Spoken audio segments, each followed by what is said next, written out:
So hi guys, welcome back to my channel, welcome back to Mishra the Munda. Guys आज इस video में मैं जिस टॉपिक के बारे में बात करने वाला हूँ वो बहुत ही कंट्रोवर्शियल टॉपिक है। वो टॉपिक कुछ ऐसा है कि हर इंसान इसके बारे में कुछ अलग तरीके से रिएक्ट करता है, कुछ अलग तरीके की बात करता है। अगर आपको प्रॉपर गाइडेंस चाहिए होती है तो उसके लिए आपको बहुत ज़्यादा पैसे खर्चने पड़ते हैं। बट मैं आज इस वीडियो में आपको क्लियरली बताऊंगा कि मैंने कैसे 8 बैंड्स इन 30 डेज स्कोर किए in my IELTS exam. So guys, today's video is going to be little long. I will try to keep everything in this video because इसके अंदर सारे एस्पेक्ट मुझे कवर करने हैं, सब कुछ मुझे इंक्लूड करना है। तो stay tuned and try to watch it till the end, क्योंकि तभी आपको पता चलेगा कि कौन से वो टिप्स एंड ट्रिक्स हैं जिनको यूज करते हुए आप भी 8.5 बैंड्स या 8 बैंड्स ओवरऑल स्कोर कर सकते हो इन योर IELTS एग्जाम। और बड़े खुशी आप कनाडा के किसी कॉलेज या यूनिवर्सिटीज में अप्लाई करके as an international student Canada study करने जा सकते हो। और अगर आपको मेरा कंटेंट जरा सा भी अच्छा लगता है, यूजफुल लगता है, आपकी जरा सी भी हेल्प होती है, to do make sure to subscribe to this channel and drop a like to this video. और कमेंट में मुझे बताओ यार आपको वीडियोस कैसे लग रही हैं, आपको व्लॉग्स कैसे लग रहे हैं। तो मैं जो भी चीजें एक्सपीरियंस कर रहा हूं, मेरा यही इरादा है कि मैं आप तक पहुंचाऊं, वो सारी इंफॉर्मेशन आप तक शेयर करूं ताकि आपके टाइम पे आपको किसी भी तरह की दिक्कत ना हो और आपके प्रोसेस स्मूथली हो सके। So stay tuned till the and, watch the video till the end and without any further delay let's get started.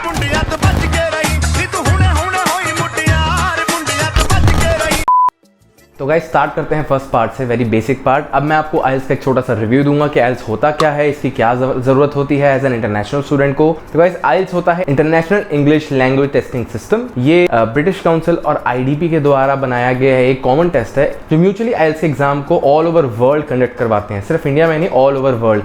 International English language testing system, इसके अंदर 2 पार्ट्स होते हैं, एक होता है जनरल, एक होता है एकेडमिक। जो लोग PR पे, जो लोग RNIP पे या किसी भी तरह के ऐसे प्रोग्राम पे जा रहे हैं एज अ सिटीजनशिप लेने या एज अ रेजिडेंसी लेने, उनका जनरल टेस्ट होता है। और हम एज एन इंटरनेशनल स्टूडेंट अगर किसी college, university, diploma, masters, PhD कुछ भी करने जा रहे हैं तो हम एकेडमिक टेस्ट देते हैं। So there are mainly 4 modules in IELTS exam. I am starting with the difficult ones and then I will go to the easiest ones, right. The first one is reading, second one is writing, third one is listening and the fourth one is speaking.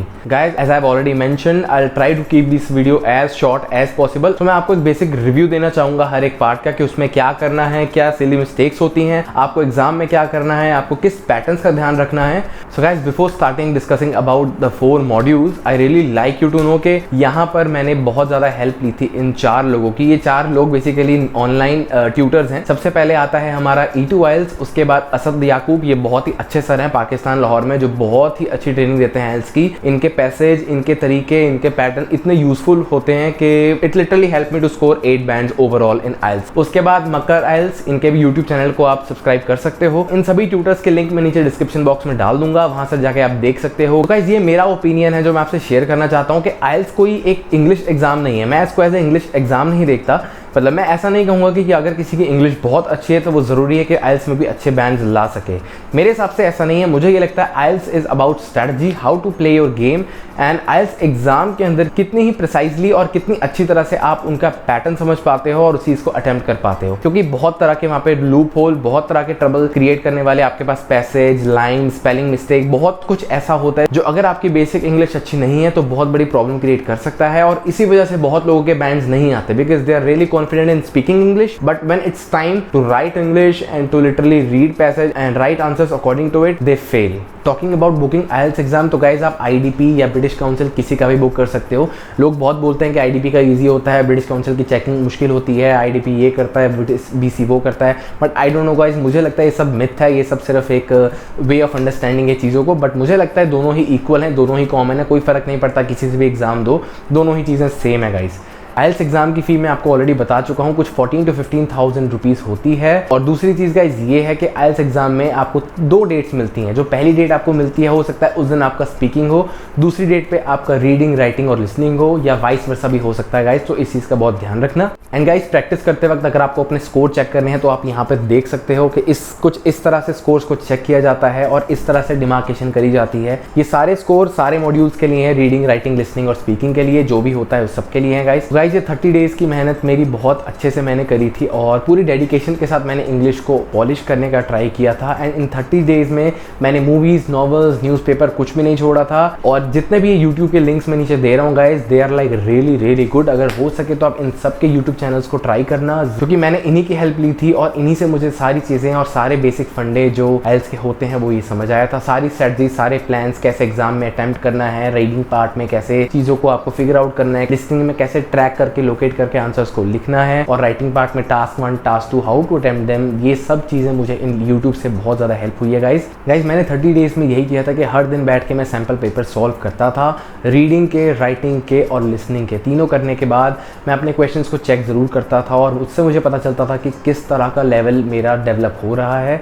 और 30 days की practice के बाद कि क्या मैं paper देने के लायक हूँ कि नहीं हूँ, क्या मैं पेपर में इतना स्कोर कर पाऊंगा कि नहीं कर पाऊंगा। गाइस आपको इस चीज़ में बहुत कॉन्फिडेंट होना पड़ेगा, क्योंकि the more you practise the more confident you will become at the end and you will be able to hit good bands in IELTS. So guys सबसे पहले बात कर लेते हैं रीडिंग की। The most and difficult one is reading in my opinion. मुझे ऐसा लगता है कि रीडिंग सबसे औखा होता है, सबसे ईजिएस्ट स्पीकिंग होता है। आई डोंट नो आप लोगों का ओपिनियन क्या है, हर इंसान का डिफरेंट ओपिनियन हो सकता है, बट मेरे according reading is the difficult one. तो गाइस रीडिंग में आपको 3 पैसेजेस आते हैं, ये कुछ 60 मिनट्स का टेस्ट होता है। अगर आप जनरल का पेपर देते हो तो उसमें कुछ 4 या 5 पैसेज भी आपको आ सकते हैं। फर्स्ट पैसेज थोड़ा सा ईजी होता है, सेकंड पैसेज थोड़ा सा मॉडरेट होता है, और जो थर्ड वन या लास्ट वन होता है वो मुझे लगता है कि काफी ज्यादा डिफिकल्ट होता है। आप ये भी कर सकते हो कि आप अपना एग्जाम पीछे से शुरू कर सकते हो ताकि डिफिकल्ट करते हुए आप इजीएस्ट पे आओ, नहीं तो आप फर्स्ट से भी स्टार्ट कर सकते हो, जैसे आपको ठीक लगे। तो गाइस ये पैसेज वैसे ही होते हैं जैसे आपने स्कूल में कॉम्प्रिहेंशन या सेंटेंस मेकिंग या पैराफ्रेजिंग करी थी, ये कुछ ऐसे ही। रीडिंग एग्जाम में जो मेन ध्यान आपको रखना होता है वो ये होता है कि आपकी रीडिंग स्किल्स बहुत काम आते हैं। इसमें आपको अपने रीडिंग स्किल्स को रियली शार्प करना पड़ेगा, और इसके लिए मैं आपको बेस्ट एडवाइस दूंगा to literally read newspaper every day. English books पढ़ो, नॉवेल्स पढ़ो, उससे आपकी रीडिंग इतनी अच्छी हो जाएगी।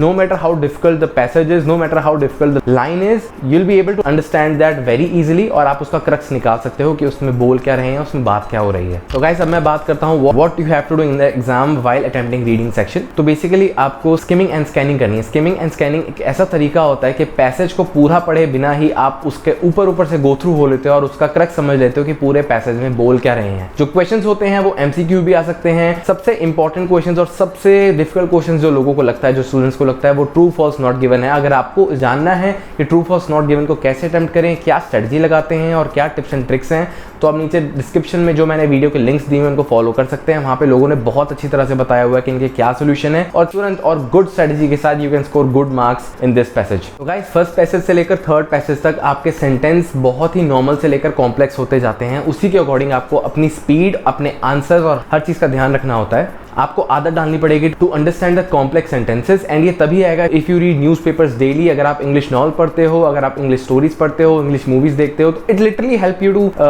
Gain knowledge and understand the crux of a sentence कि उसमें बात किस चीज़ की हो रही है, and you will be able to figure out कि उसका क्या आंसर हो सकता है। गाइस एक और टिप जो मैं देना चाहूंगा रीडिंग सेक्शन में, जो लास्ट टिप है वो ये है कि अगर आपका कोई भी क्वेश्चन मिस होता है उसकी चिंता मत करो, but do attempt every question. I am saying this again, do attempt every question. अगर आपको लास्ट में भी जाकर लगता है कि आपका कोई क्वेश्चन मिस हो रहा है, आपको उसका आंसर नहीं पता, आप फिगर आउट नहीं कर पा रहे हो, तो उसका आंसर जरूर लिखो, no matter what the situation. उसका आंसर कुछ भी लिखा हो, कभी भी पेपर को खाली मत छोड़ो। गाइस एक बात का ध्यान और रखना रीडिंग में, मैं आपको बता दूं, टाइम हमेशा पीछे से शुरू होता है। जब भी आप अपना पेपर फिल करते हो, आपके सामने एक बहुत बड़ी स्क्रीन होती है, उस पर टाइमिंग चल रही होती है, तो पीछे से टाइम शुरू होता है। तो हम बहुत नर्वस होते हैं when we come to third passage. Third passage पे जब हम अटेम्प्ट कर रहे होते हैं तो आपके पास कुछ 8 से 10 मिनट बचे होते हैं अगर आप नॉर्मल स्पीड पे करते हो। अगर आप अच्छी स्पीड पे कर रहे होते हो तो आई am sure you will be left with like 15 to 10 minutes बड़े आराम से। 10 मिनट्स में गाइस बहुत मुश्किल होता है फिगर आउट करना कि थर्ड पैसेजेस के आंसर क्या है, क्योंकि वो ऑलरेडी इतना कॉम्प्लेक्स होता है और आप फर्स्ट एंड सेकंड पैसेज करके इतना थक चुके होते हो कि आपको समझ में नहीं आता।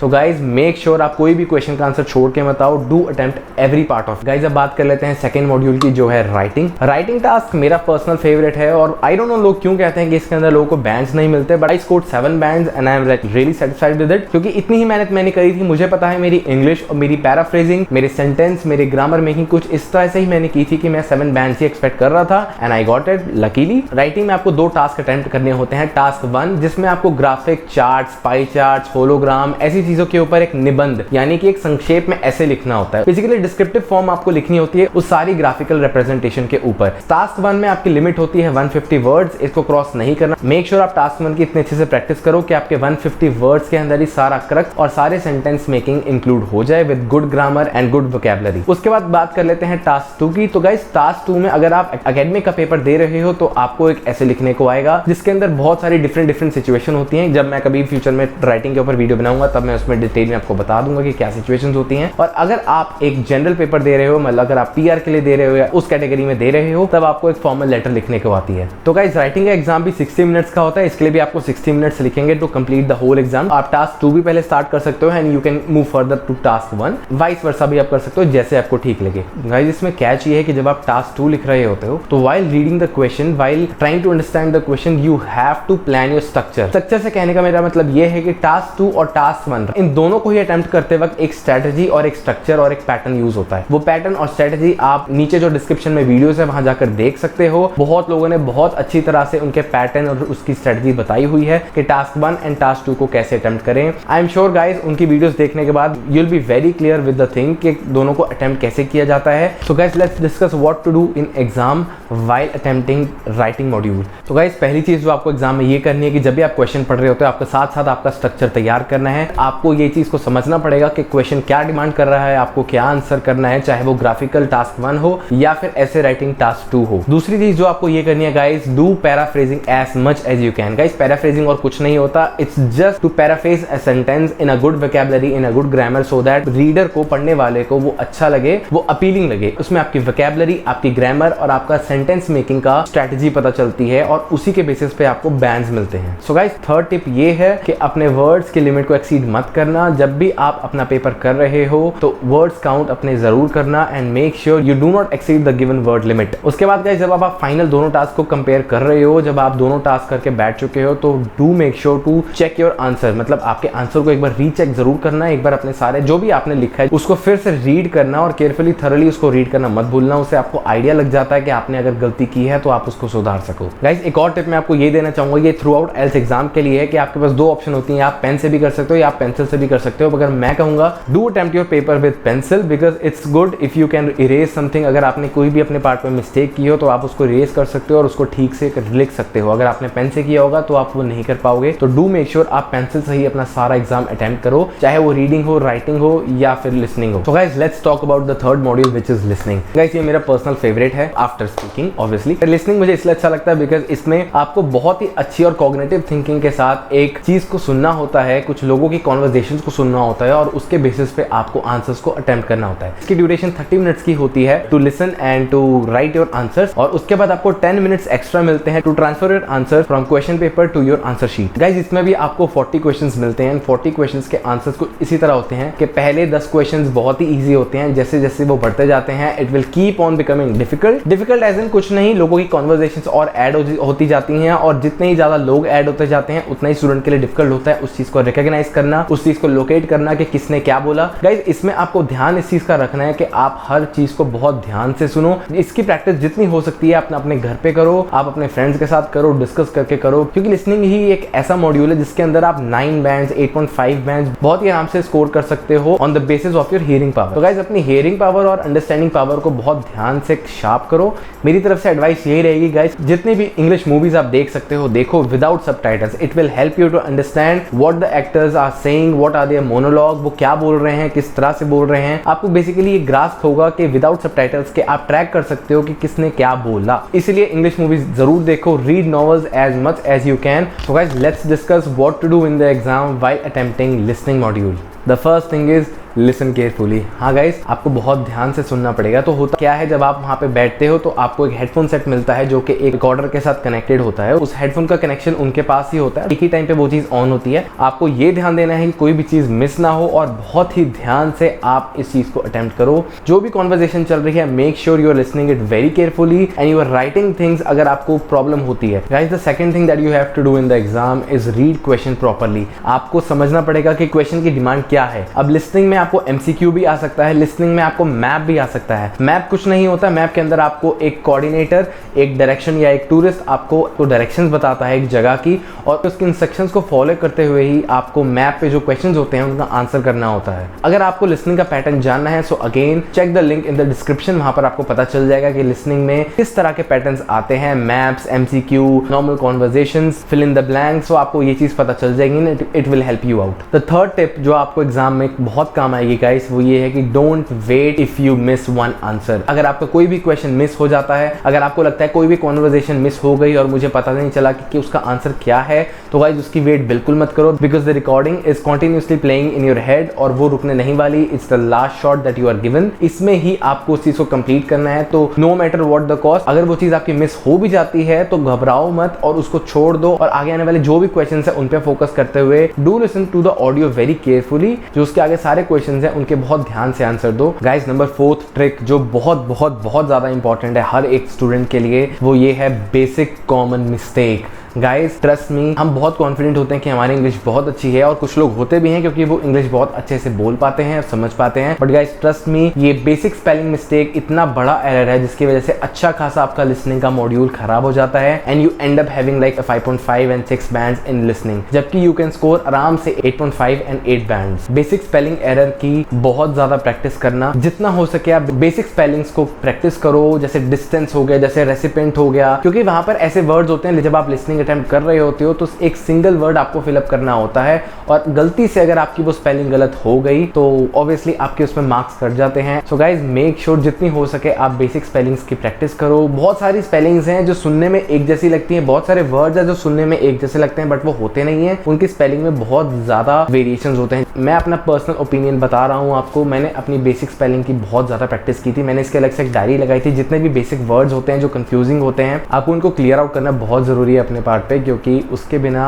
आप लिसनिंग अटेम्प्ट नहीं कर पाओगे, और अगर आपका गलती से भी क्वेश्चन गलत होता है तो आपके मार्क्स बहुत ही फालतू में डिडक्ट होंगे और वो अच्छा नहीं लगेगा आपको। तो गाइज मेक श्योर आपकी स्पेलिंग्स बहुत ही सही होनी चाहिए और उनकी स्पेलिंग की प्रैक्टिस करना बिल्कुल मत भूलना। Let's talk about the 4th module of the IELTS exam which is speaking. It's my personal favourite to be very honest, क्योंकि स्पीकिंग में I know how confidently you can present yourself in front of the invigilator. Guys इसकी duration थोड़ी सी कम होती है, 10 to 14 minutes का around ये स्पीकिंग का आपका टेस्ट होता है, और यहाँ पर एक चीज़ है जो आपको बिल्कुल भी अपने साथ लेकर नहीं जानी, वो है नर्वसनेस और शाइनेस। भूल के भी अपने साथ नर्वसनेस मत लेके जाना, क्योंकि नर्वसनेस के बेसिस पे वो बहुत चीज़ों को एनालाइज करते हैं, जज करते हैं और उसके बेसिस पे आपको मार्क्स देते हैं। स्पीकिंग में बहुत ज़्यादा ज़रूरी है कि आप कॉन्फिडेंट रहो, आपका हौसला बना रहे, और जो भी क्वेश्चन वो पूछ रहा है उसके आंसर्स को आप एक not a very descriptive form but एक इन अ शॉर्ट फॉर्म आप उनको आंसर्स करो इन a polite way, in a gentle वे। तो स्पीकिंग का पैटर्न कुछ इस तरह से होता है कि फर्स्ट पार्ट में आपको कुछ नॉर्मल क्वेश्चंस पूछे जाते हैं रिलेटेड टू योर लाइफ, आपकी फैमिली के बारे में, फ्रेंड्स के बारे में, किसी के बारे में भी वो पूछ सकते हैं, कुछ भी पूछ सकते हैं। नॉर्मल क्वेश्चंस होते हैं जिनके आंसर आपको शॉर्ट में ही आपको बताने हैं। अगर आपको वो आपका नाम पूछते हैं तो सिर्फ आपका नाम नहीं बताना है, आप ये सिर्फ ये नहीं बोलोगे कि अचिंता मिश्रा, आपको प्रॉपर आपका नेम बताना है। Yes my name is Achinta Mishra, my first name is Achinta and my family name is Mishra. So guys ऐसे आपको प्रॉपर्ली उनको एक शॉर्ट फॉर्म में अच्छे वे से उनको नॉर्मल क्वेश्चंस के आंसर करने हैं। दूसरा पार्ट जो आता है स्पीकिंग में वो होता है क्यू कार्ड। अब इस क्यू कार्ड में होता क्या है कि आपको कुछ टॉपिक्स होते हैं, उन टॉपिक में से किसी एक टॉपिक पे आपको कुछ 2 मिनट तक आपको बोलना होता है। फर्स्ट पार्ट के बाद जो वहां पर आपका एग्जाम ले रहा है या ले रही है वो आपको क्यू कार्ड देगा and you will be given 1 minute to prepare on it. आपको